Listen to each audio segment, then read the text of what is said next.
महाभारत काल में इस स्थान का नाम कुंतलपुर हुआ करता था। रानी कुंती के नाम पर इस स्थान का नाम पड़ा। पांचों पांडव यहाँ रहा करते थे। एक बार पास में ही एक मंदिर है भगवान शिव का।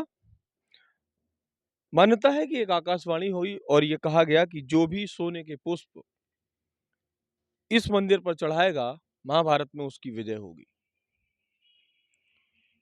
तो मान्यताओं के अनुसार सोने के पुष्प बनवाकर कौरवों ने रख लिए, लेकिन वो मुहूर्त नहीं जान पाए कि कब हमें चढ़ाना है।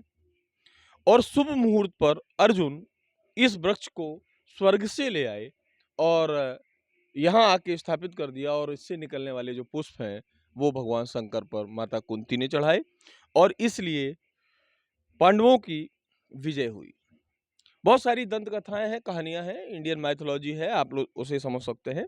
लेकिन फिर भी इसे अगर दूसरे रूप में देखें तो इस पूरे पेड़ की कोई भी डाली, कोई भी टहनी कभी टूट के नीचे नहीं गिरती, ऐसा माना जाता है। जब वो पुरानी हो जाती है तो वापस से सूख के फिर इसी के तने में समाहित हो जाती है, वो जमीन में नहीं आती। इसकी पवित्रता के बारे में, इसके रिस्पेक्ट के बारे में अगर बात करें तो यहाँ साफ साफ आदेश है कि कोई भी व्यक्ति इसके तने को, इसकी पत्तियों को स्पर्श नहीं करेगा। धार्मिक दृष्टि से अपना महत्व है। वैज्ञानिक दृष्टि से देखें तो ये एक ऐसा पौधा है जो पूरी दुनिया में कहीं और नहीं है और यूनिसेक्स है। जब यूनिसेक्स है तो इसका सबसे इम्पोर्टेंट मामला ये है कि ये दूसरा पौधा बन ही नहीं सकता। ना तो कलम लगाकर बनाया जा सकता है, ना हाइब्रिड करके कैसे भी इसे बनाया ही नहीं जा सकता। ये वैज्ञानिक मानते हैं, ये बॉटेनिकल लोग मानते हैं। और धार्मिक दृष्टि से आपको मैंने लगभग जो चीजें बताई। दूसरी कहानी एक और अभी महाराज जी ने जो हमें बताई वो ये थी कि समुद्र मंथन के समय ये वृक्ष समुद्र मंथन में निकला और देवताओं को दे दिया गया। तो ये वृक्ष इंद्र के यहाँ नंदनवन में लगा दिया गया।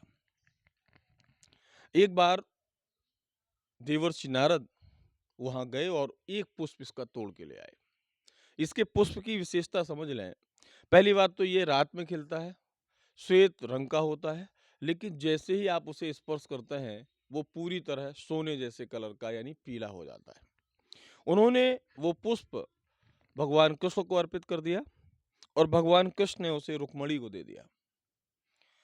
जब ये जानकारी सत्यभामा को हुई तो नाराज हो गई और उन्होंने भगवान कृष्ण से कहा कि जो फूल आपने रुक्मणी को दिया है मुझे उसका पूरा पौधा ही चाहिए। तो भगवान कृष्ण इस पौधे को स्वर्ग से ले आए और सत्यभामा के यहाँ स्थापित किया।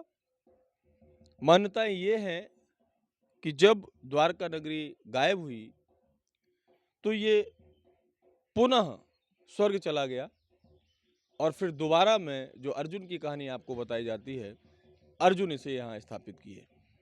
जो भी है, मान्यताएं, धर्म अपने स्थान पर है, लोगों की आस्था बहुत ज्यादा है, लेकिन वैज्ञानिक रूप से भी यदि आप देखेंगे तो ये अपने आप में अद्वितीय है। ऐसा पौधा इस दुनिया में कहीं नहीं है। जैसा मैंने आपको बताया था, इसकी चौड़ाई जो है लगभग 40 फीट है और ऊंचाई लगभग 45 फीट है। उम्र की यदि बात करें तो महाभारत काल से यदि देखें तो ये लगभग 5,500 साल पुराना वृक्ष है। अपने आप में यदि आप इसे देखेंगे तो महसूस भी होता है कि हाँ, ये बहुत पुराना वृक्ष है और लोगों की भावनाओं से जुड़ा हुआ वृक्ष है। और यहाँ बहुत सारे श्रद्धालु आते हैं और आकर अपनी मनोकामना मांगते हैं और उसकी पूर्ति होती है।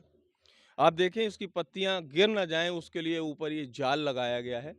उद्देश्य सिर्फ ये है कि इस पौधे की पत्तियों का रिस्पेक्ट बना रहे, सम्मान बना रहे और भारतीय लोगों की आस्था को या सनातनियों की आस्था को कहीं कोई ठेस ना लगे।